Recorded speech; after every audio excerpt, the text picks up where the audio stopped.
Good morning, everybody. Happy Thursday, July 9th to everybody listening.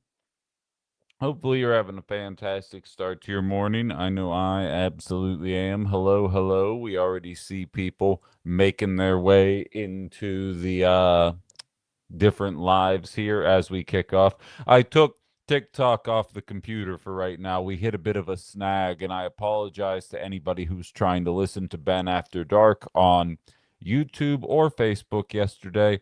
Um, Turns out if I have everything running through the same option until I get the multi-streaming software going, you can't hear one another. So nobody could hear my guest.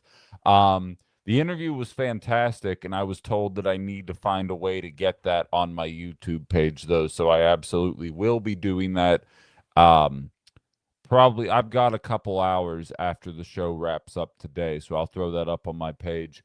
Um, little after 11 o'clock today, but my conversation with Carlos was an absolutely fascinating one, and I think a lot of you guys would probably enjoy what we were doing there. Shout out to the people listening on the Minocqua Brewing Substack as well. I appreciate you guys inviting me into your lives each and every morning, and I appreciate Minocqua Brewing for giving me the opportunity to continue doing this show through their operation as well. Definitely puts my mind at ease a little bit. Good morning, Jarmani, KG, and C7557. Of course, Carla over on and Violet, Fergs, and a handful of others on the TikTok chat. Um, Plenty to get into here over the course of the next 2 hours, and we're going to do our best to cram as much of it as we can into this program here.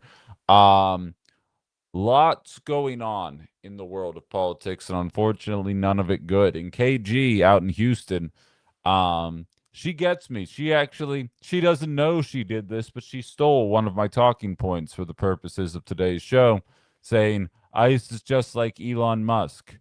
Always assume that they are lying unless the facts come out that prove them otherwise. And I was actually going to make that exact comparison today because I agree with you. I agree that while I'm not going to make any sweeping accusations as to what took place in Houston within the last couple of days, um,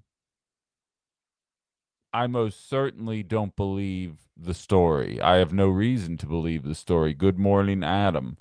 Um, they've never given us a reason to believe them. Carla says they've taken well, she just filed says they murdered another and I can't stop thinking about it. And that kind of is my attitude as well. Because again, much like a MAGA's favorite line, if you've got nothing to hide, then show us the evidence.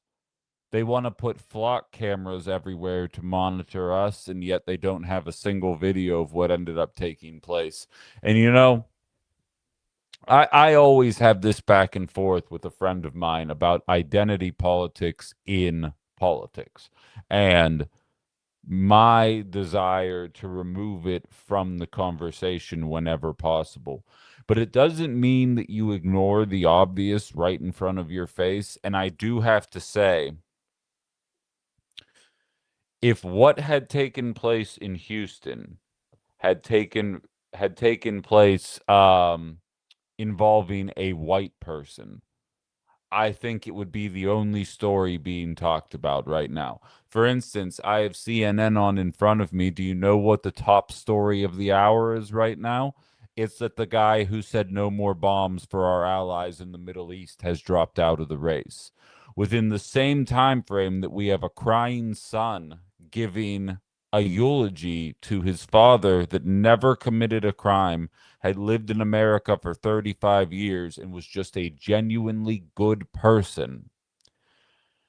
They want to talk about Graham Plattner dropping out and what liberal milk toast they're going to put in his place because that's what they want to make sure. Again, I'll always give you guys the insights as to what's going on in media to the best of my ability. I didn't go to school for it, but I worked in it for the past 8 years.